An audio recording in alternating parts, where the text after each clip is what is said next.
নমস্কার, তোমরা সবাই কেমন আছো? আজকে আমি আর বড়দি মিলে বানালাম ফুচকা বাড়িতে। তো প্রথমে প্রেসার কুকারে সিদ্ধ করে নিয়েছিলাম ছোলা আর মটর। এখানে নিয়ে নিয়েছিলাম শসা কুচি, ধনেপাতা কুচি আর একটা পাতিলেবু আর তেঁতুল জল গোলানোর জন্য কিছুটা তেঁতুল। আর এখানে নিয়েছিলাম সেদ্ধ করা আলু। তো এবার আলু মাখাটা বানাবো, তার জন্য হোমমেড ভাজা মশলা, এটা বাড়িতেই করেছিলাম। এবার দিয়ে দিচ্ছি একটু বিট নুন। জানি না কেমন হবে, এই ফার্স্ট টাইম আমি আর বড়দি মিলে বাড়িতে বানালাম। তোমরা বলো সবাই কেমন হয়েছে।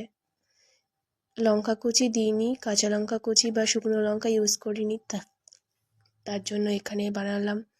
দিয়ে দিলাম চিলি ফ্লেক্স, কিছু বাদাম, তারপরে সেদ্ধ করা ছোলা আর মটরগুলো দিয়ে দিলাম। অল্প কিছু ধনেপাতা কুচিও দিয়ে দিচ্ছি,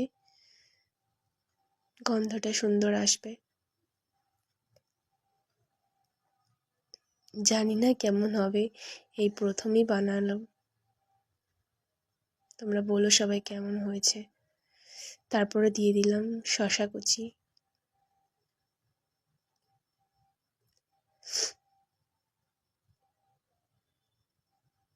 তোমরা দেখতে থাকো কিভাবে বানাচ্ছি।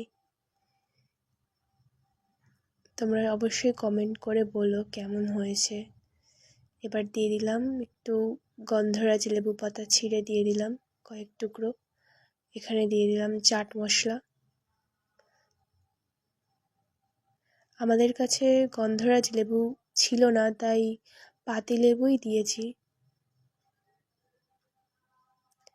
তো এবার প্রথমে তেঁতুল জল গুলে রেখেছিলাম, সেটাই অল্প একটু দিয়ে দিলাম আলু মাখাতে, তাতে আর টেস্টি হবে আলু মাখাটা।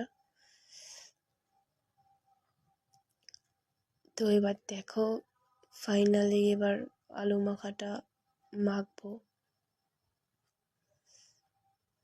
আরও কিছু পরে বাদাম অ্যাড করেছি। এবার মাখছি আলু মাখাটা। এই ভিডিওটা আমি করিনি, এই ভিডিওটা ধরেছে আমার ভাসুরের মেয়ে।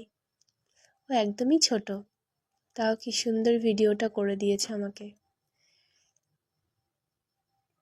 তো এবার আলু মাখাটা হয়ে গেছে, মাখাটা প্রায় কমপ্লিট। তোমরা দেখতে থাকো কেমনভাবে তৈরি করছি। ভালো লাগলে অবশ্যই কমেন্ট করে জানাবে।